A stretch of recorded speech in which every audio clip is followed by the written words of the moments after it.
Hope you're doing well. We are going to do something Sunday we do every Sunday, and we're going to come to the Lord's table. And that is such a mysterious thing and such a wonderful thing that I fear sometimes we take it for granted. And I've suggested to you before that we really need to stop and think about that each week, how fortunate we are, especially after COVID. It just meant a lot to me to see people back in the room. And I hope and pray that we're still in a place where that can continue to happen for us. I think if I were to boil down and try to describe communion to someone in one word, which is impossible, I think I would choose, though, the word, it really is all about forgiveness. The Lord's table, broken down to its finest place, really is that we are forgiven. And as the passage we're going to look at this Sunday says, we are to forgive one another as Christ forgives us.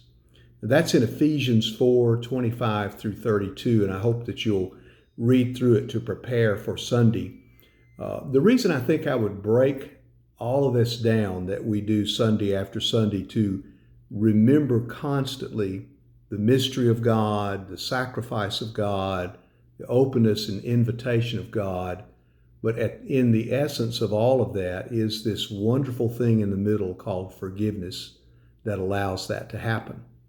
That we are forgiven and that we are worthy to be loved by God, forgiven by Him, that He would die even for us is amazing. And so forgiveness must be a really big deal that we're supposed to grab hold of. I would suggest to you it's not a news flash, but a lot of the problems in this world could be solved by forgiveness. A lot of the anger, a lot of the wars, a lot of the separation, a lot of marriages that are broken, a lot of people who have low self-esteem or find themselves at odds with other people, a lot of people who are fearful. A lot of that could be resolved by a good old dose of forgiveness. As Christ has forgiven us, so we should forgive one another. You be the counselor here. If you were talking to a couple, married couple, and they're mad at each other, and one's on one end of the house and one's on the other end of the house, and they won't speak to each other, and they're not willing to budge an inch to make that marriage work, what would you say they should do? Now, you're neutral. Well, you would say you need to move toward the middle of that house and get together and figure this thing out and forgive one another. You know what they need to do. Child is angry with a parent and won't speak to the parent. And this might be an adult child, and they're separated because they're angry at something. And you're the counselor. What would you tell that child and that parent to do? Figure this thing out. Get to the place of forgiveness where you can move forward again. The church is dying because people are angry with each other and they can't even remember what the issues were that split them apart. They were probably pretty silly, but the anger is there and they move apart and are so far away from the mission that they're designed for. You're the counselor. What would you tell that church to do? Would you say you really are majoring on things that don't have anything to do with a healthy church's mission? Learn to accept and forgive one another and focus on things that are most important. Now, if it's so easy, why doesn't this happen more often? Why don't we have quick forgiveness and move on from problems that fester?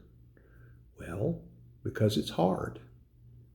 To forgive means that I give up some of my right, what I perceive to be my power. It sometimes means that I have to accept someone that I know is wrong or different than me. It's hard. And so Sunday, I think it would be good as we get ready to come back to the Lord's table, as we do every week, to just walk around a little bit with this word forgiveness again. And if I'm here with you a while, you'll hear regularly different angles on forgiveness, because I do think it's probably the most important word that God offers us. I hope to see you Sunday.